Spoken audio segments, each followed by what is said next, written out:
All right, we are fully in draft season now. I could not be more excited to go through and talk about these must draft running backs. And at the end of the video, I'm going to include a running back that I initially didn't have on this list, but I went out there and checked my exposures on Underdog Fantasy, and it surprised me. I know it's going to surprise you to figure out how much of this running back that I've actually been drafting. But of course, before we get into it, please go down there, drop a like, subscribe to the channel, yada, yada, yada. Most importantly, go get in a draft today. Go have some fun with your life. Go sign up for Underdog Fantasy. Use promo code FLOCK. You'll see me live streaming every single day drafts. If you don't want to draft with me, I don't blame you. But go get in a draft in the public lobby. Go get in a draft with your friends. And when you use promo code FLOCK, they will match your first deposit dollar for dollar up to 100. You'll also get our 2022 rankings, our dynasty rankings, our rookie rankings, and our 2022 dynasty rookie draft guide.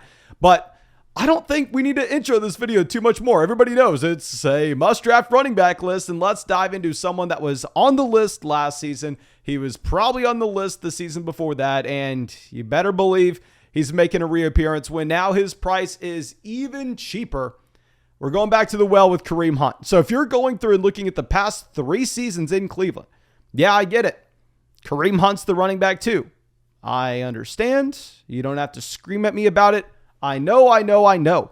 But because this offense has an elite offensive line, because this offense wants to run the ball over and over and over again, and because Nick Chubb is not used in the receiving game, Kareem Hunt's a great fantasy asset. Over the past 3 seasons, he's been a low-end running back 2, the running back 23 on average on a points per game basis. Over the past 2 years, he's averaged a combined over 10 carries a game. That's about 36% of the carries of this Cleveland Browns backfield on a per game basis, which wouldn't be a lot for another offense, but for the Cleveland Browns, it's damn near everything. And then what is most important?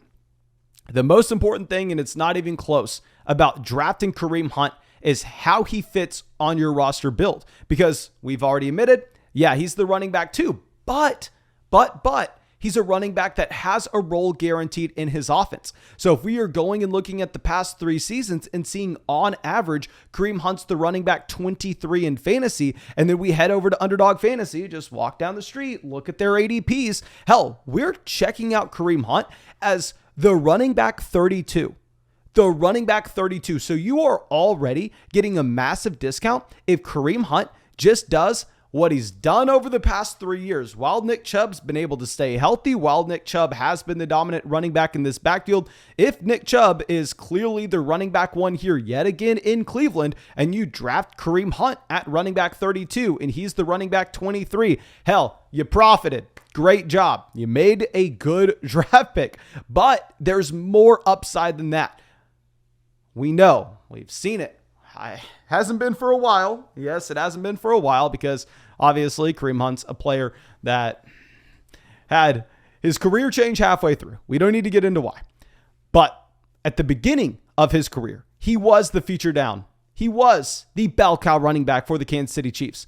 He went out there and dominated and was a top 5 running back on a points per game basis when he had no other competition for touches in his own backfield.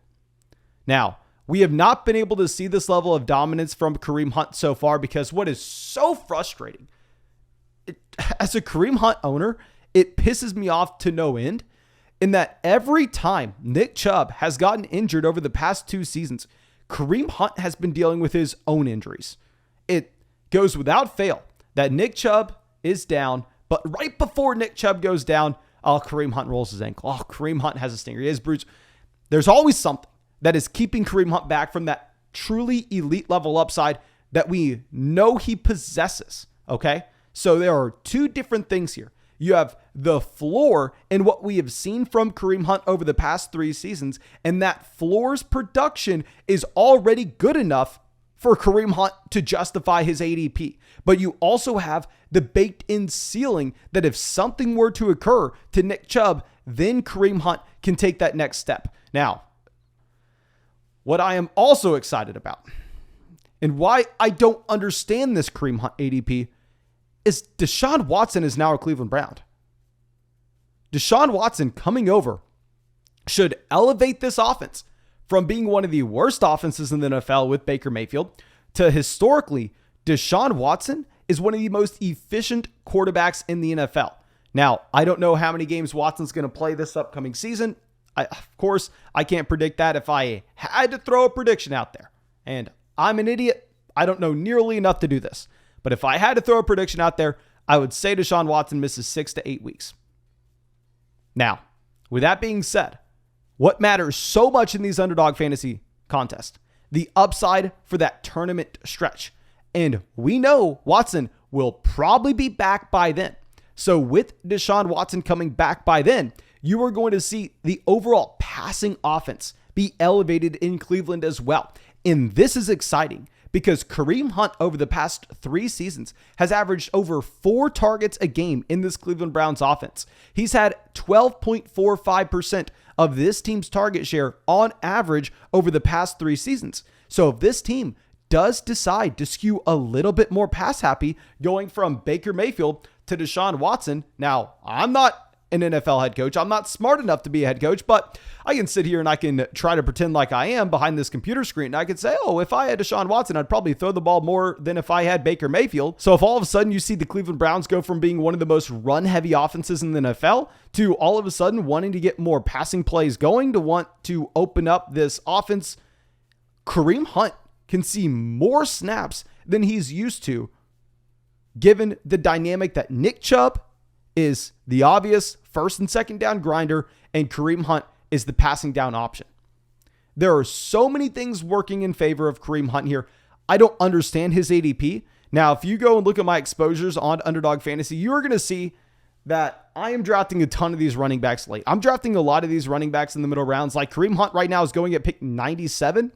And the reason I've been taking wide receivers so early, the reason why I have way too much Jalen Waddle in the 3rd round, is not because I love Jalen Waddle, but it's because I love the players in this range. Like right now, you're looking at Russell Gage being drafted 4 spots on average ahead of Kareem Hunt. You're looking at Dallas Goedert being drafted ahead of him, Chris Olave being drafted ahead of him.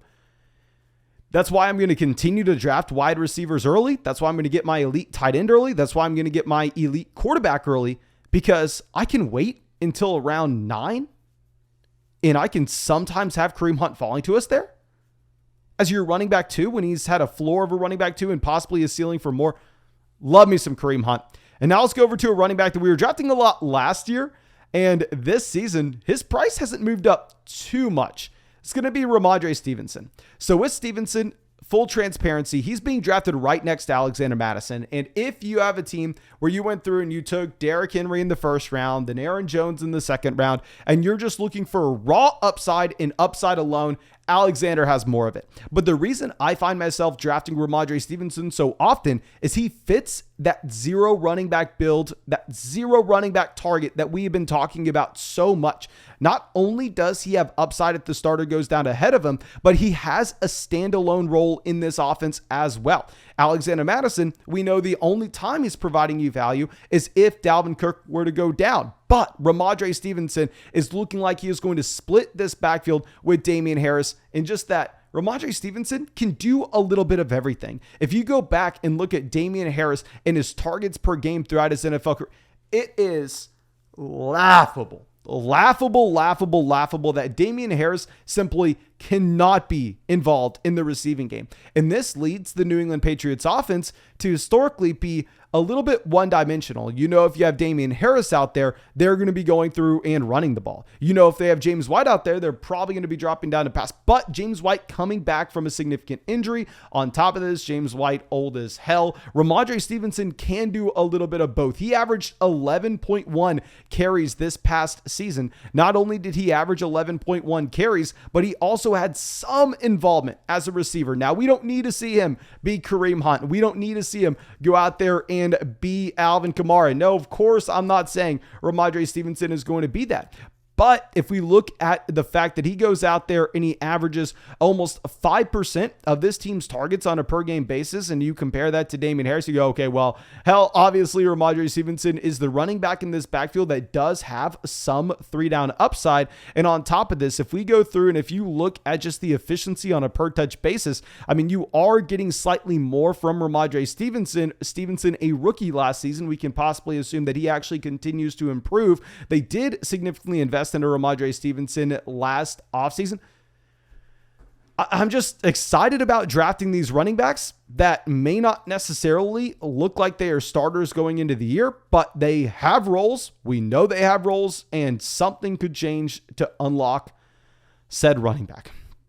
Now, last season, we were going through and we are drafting the Buffalo Bills running backs aggressively in best ball because we are looking at the projections of the offense and we are saying, yes, Zach Moss is a bad running back. Yes, Devin Singletary is a bad running back. But given how this offense projects, how many plays they should be running on top of this, how many trips to the red zone they should have, I am drafting Devin Singletary and Zach Moss in a ton of leagues. Very similar. Back in the day, back last year, I thought Leonard Fournette was washed. I thought Leonard Fournette didn't have it anymore. But some of my most drafted running backs were Ronald Jones and Leonard Fournette, in that we are targeting these running backs where you don't know who the starter is in their backfield. You don't know if it's going to be James Cook. You don't know if it's going to be Devin Singletary. You don't really even know if either option's that talented.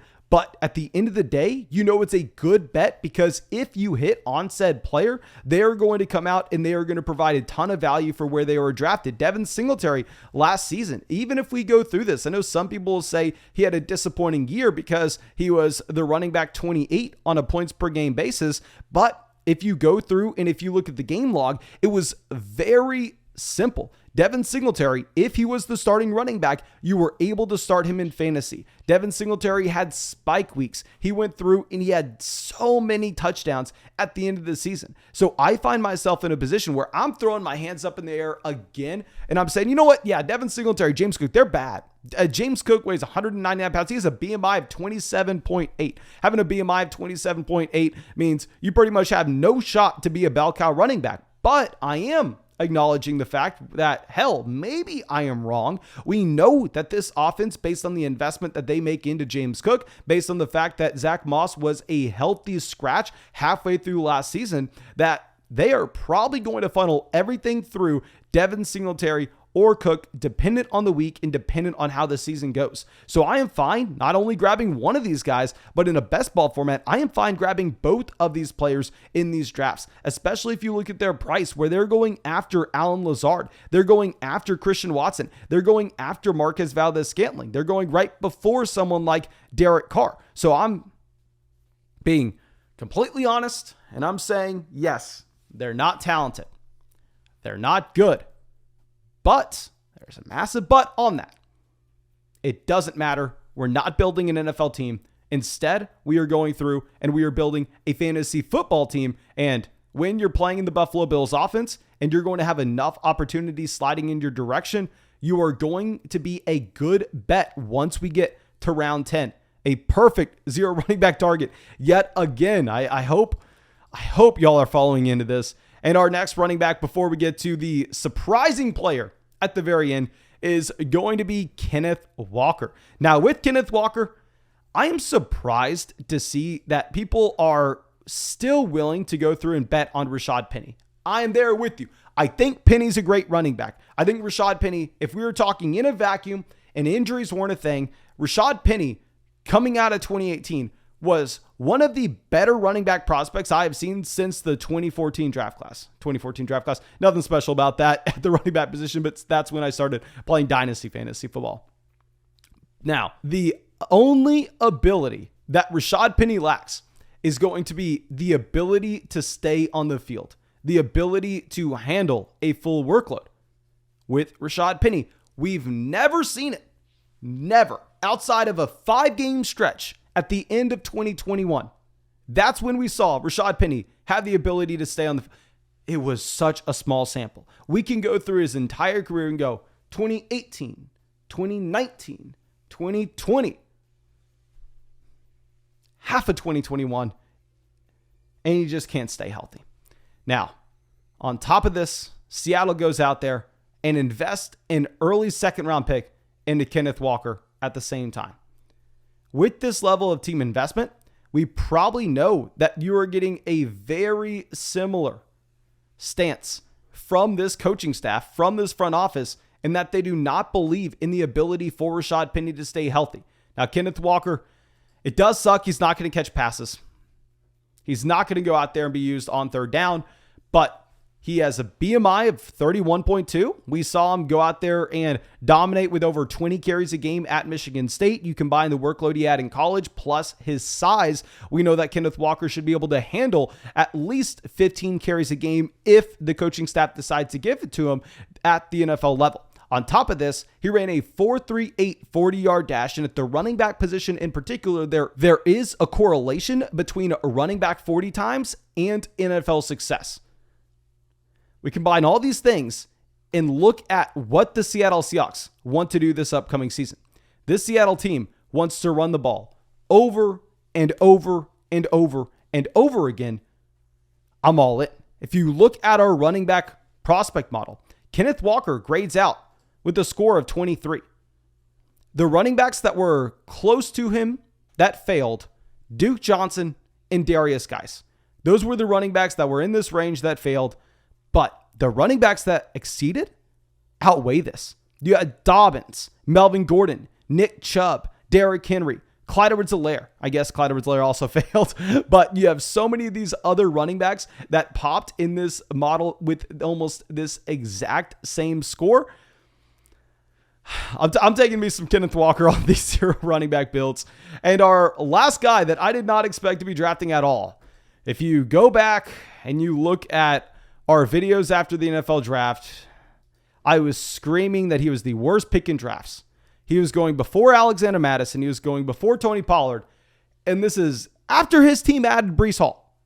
After his team added Breece Hall, he was still going before those other players. But since then, Michael Carter has plummeted down draft boards, or now I'm buying it. Because if you're pulling up Michael Carter, he is now the running back 44 in these drafts. He's going behind Jamison Crowder. He's going behind Jarvis Landry. He's going behind Jacoby Myers, behind Albert O. And I'm sitting here going, okay, well, what do we know about Michael Carter? He is a very good passing down running back, and he should probably have that role at the beginning of the season. Now, Breece Hall, as I've always said, will eventually be the 3-down workhorse here, where Michael Carter is just a backup. He just turns into Tony Pollard. He just turns into Alexander Mattison with less upside, which is why I've said he should be going after those players. And I'm happy to see that now he is going like 30 picks behind those players. But we know that at the beginning of the season, he will have the usage in the receiving game. And we need that for our zero RB builds. We need a role right away. And even once Breece Hall goes through and transitions into the bell cow running back in New York, Michael Carter will transition over to being an Alexander Mattison, transition to being a Tony Pollard, that backup running back that if anything were to occur to Breece Hall, then Michael Carter could become the league-winning option that you were needing to draft in 2022. So I hate to admit it, but because he has fallen so much, and we go through and just pull up his rookie season. I mean, this is a player that his rookie year, he averaged almost 4 targets a game. He had almost 11% of his team's target share on a per game basis. He is a good passing down running back. I went from not drafting Michael Carter at all to now he is one of my most drafted RBs. It's painful to say. I hate to admit it, but he fits exactly what we're looking for with these zero running back builds. And I think that's all I got for this video. Of course, thank you so much if you enjoyed it. Please go down there, drop a like, subscribe to the channel if you play fantasy football. Have some fun in your life. Go get in a draft on Underdog Fantasy. Hop into a draft with us in the live stream. Go draft with your friends. Go draft. Use promo code FLOCK. That's all I got for you. I really hope you have a great day and hope we get to see you out in a draft sometime soon.